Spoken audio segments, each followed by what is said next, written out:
जानते हैं कि भारत दुनिया का सबसे नौजवान देश है।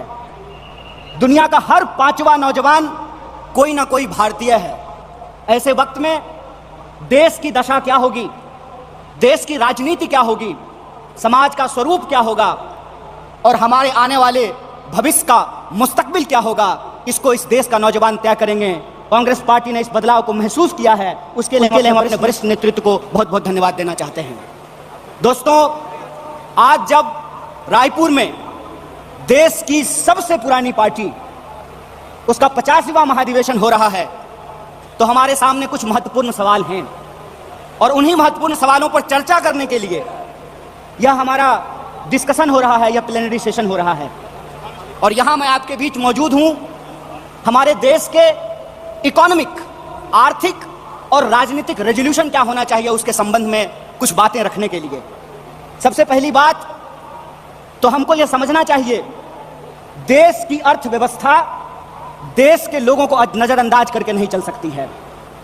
कोई भी ऐसी आर्थिक नीति जिसमें देश के लोगों को नजरअंदाज किया गया है, वो आर्थिक नीति देश की आर्थिक नीति नहीं हो सकती है। और आज हम जिस मोड़ पर खड़े हैं, हम देख रहे हैं कि नारा देश का लगाया जाता है, नाम देश का लिया जाता है और तिजोरियां दोस्त की भरी जाती है। ऐसी आर्थिक नीतियां आज इस देश के अंदर लाई जा रही है।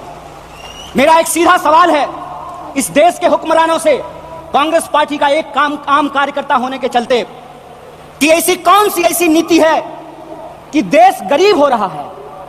हमारा आर्थिक आंकड़ा हमको बताता है कि देश में सबसे ज्यादा बेरोजगारी है आज के वक्त में। कोई ऐसा सेक्टर नहीं है जहां बेरोजगारी सर चढ़ करके बोल नहीं रही है। आप तमाम सर्वे उठा करके देख लीजिए, लगातार अमीर और गरीब की खाई बढ़ती जा रही है। इस देश के संसाधनों पर मुट्ठी भर लोगों का कब्जा होता जा रहा है। वैसी परिस्थिति में जो देश की संकल्पना है, जिसको महात्मा गांधी ने देखा है, जिसको मौलाना अबुल कलाम आजाद ने देखा है, जिसको सुभाष चंद्र बोस ने देखा है, जिसको श्रीमती इंदिरा गांधी ने देखा, जिसको चौधरी राजीव गांधी ने देखा, जिसको इस देश की संविधान ने इस रूप में वर्णित किया है कि देश देश के लोगों से बनता है।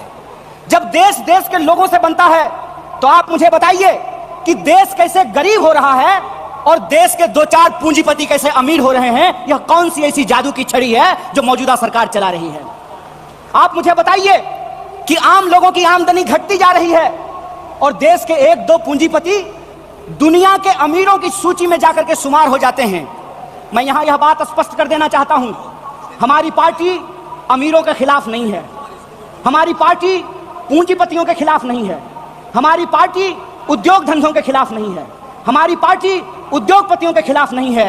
लेकिन हम ऐसा देश नहीं चाहते हैं जहां आम लोगों के पास रोटी नहीं हो और प्रधानमंत्री के पास चलने के लिए 8,500 करोड़ का विमान हो। हम ऐसा देश नहीं चाहते हैं कि इस देश के आम लोगों के हाथ में शिक्षा नहीं हो, कलम नहीं हो, स्लेट नहीं हो, कंप्यूटर नहीं हो, मोबाइल नहीं हो और इस देश की जो सरकारी संपत्तियां हैं, बीएसएनएल के बारे में क्या कहा गया? बीएसएनएल के बारे में कहा गया बीएसएनएल का मतलब होता है भाई साहब नहीं लगेगा। अरे भाई साहब नहीं लगेगा तो आप मुझे बताइए कि जियो धन धनाधन कैसे करेगा? यह सवाल आज इस देश के सामने खड़ा है। सरकार क्या करेगी? यह सवाल मैं पूछना चाहता हूं इस देश के नीति निर्माताओं से कि अगर एयर इंडिया नहीं होगा, जब देश में नहीं होगा एयर इंडिया, तो आप बताइए क्या करेंगे ज्योतिरादित्य सिंधिया? जब एयर इंडिया नहीं होगा, जब रेलवे नहीं होगा, जब बीएसएनएल नहीं होगा, तो मैं कहता हूं कि इस देश में मंत्री की क्या जरूरत है? जब देश में जनता नहीं होगी तो फिर इस देश में सरकार की क्या जरूरत है? जब देश में स्कूल नहीं होगा, अस्पताल नहीं होंगे, सड़कें नहीं होंगी, तो आप मुझे बताइए कि फिर संसद की क्या जरूरत है? इस देश की जो पूरी की पूरी संकल्पना है, उस संकल्पना को आज एक बार फिर से कांग्रेस के राष्ट्रीय महाधिवेशन में पुनर्विचारित करने की जरूरत है। देश का मतलब होता है देश में रहने वाले लोग। डीडी नेशनल पर एक कार्यक्रम आया करता था, नेहरू जी की किताब है discovery of India. Discovery of India के एपिसोड में नेहरू जी आम लोगों से पूछते हैं कि बताइए कौन है भारत माता? किसको भारत माता कहते हैं? भारत माता इस देश में रहने वाले लोग हैं। जब हम भारत माता की जय बोलते हैं तो भारत माता की जय बोलने का मतलब है इस देश के 140 करोड़ लोगों की जय। और 140 करोड़ लोगों की जय का मतलब है कि 140 करोड़ लोगों के हाथ में पढ़ाई हो, 140 करोड़ लोगों के हाथ में काम हो, 140 करोड़ लोगों के लिए रोजगार की व्यवस्था हो, 140 करोड़ लोगों के लिए इलाज की व्यवस्था हो, 140 करोड़ लोगों के लिए चलने के लिए सड़कें हो, गाड़ियां हो, रेलवे हो, हवाई जहाज हो। और आपने देखा कि देश में कुछ लोग लोकतंत्र को अपनी बपौती समझ लिए हैं। अभी जब मैं हवाई जहाज की बात कर रहा था तो मुझे दिल्ली एयरपोर्ट याद आ गया। दिल्ली एयरपोर्ट पे भारी जो है सिक्योरिटी फोर्स आई थी हमारे एक नेता को गिरफ्तार करने के लिए। तो मैं दिल्ली में बैठे हुए हुक्मरानों को इस महाधिवेशन के माध्यम से कहना चाहता हूं, आपको मालूम नहीं है भारतीय राष्ट्रीय कांग्रेस का इतिहास। आपके पुरखों ने जिन अंग्रेजों की चापलूसी की थी, उन अंग्रेजों से लड़ करके हमने इस देश को आजादी दिलाई। इस बात को याद रखिएगा। ना आपके जेल से डरेंगे, ना आपके मुकदमे से डरेंगे, ना आपकी लाठियों से डरेंगे, ना आपकी गोलियों से डरेंगे। भारतीय राष्ट्रीय कांग्रेस इस देश की पार्टी है और इस देश के हकूक के लिए लड़ती रहेगी। इस बात को याद रखिएगा। और आज के समय में जो आर्थिक लूट की नीतियां चल रही हैं कि प्राइवेटाइजेशन ऑफ प्रॉफिट और सोशलाइजेशन ऑफ लॉस, फायदा होगा तो अदानी का और नुकसान होगा तो LIC का, ये हम नहीं चलने देंगे। इस बात को आप याद रखिएगा। फायदा होगा तो प्रधानमंत्री जी के दोस्त का और नुकसान होगा तो इस देश के आम लोगों का पैसा जो SBI में पड़ा हुआ है उसका, ये हम नहीं चलने देंगे। इस बात को याद रखिएगा। इसीलिए हमारा पॉलिटिकल और इकोनॉमिक रेजोल्यूशन ये है कि भारतीय राष्ट्रीय कांग्रेस इंडियन कॉन्स्टिट्यूशन का सेफ गार्ड है।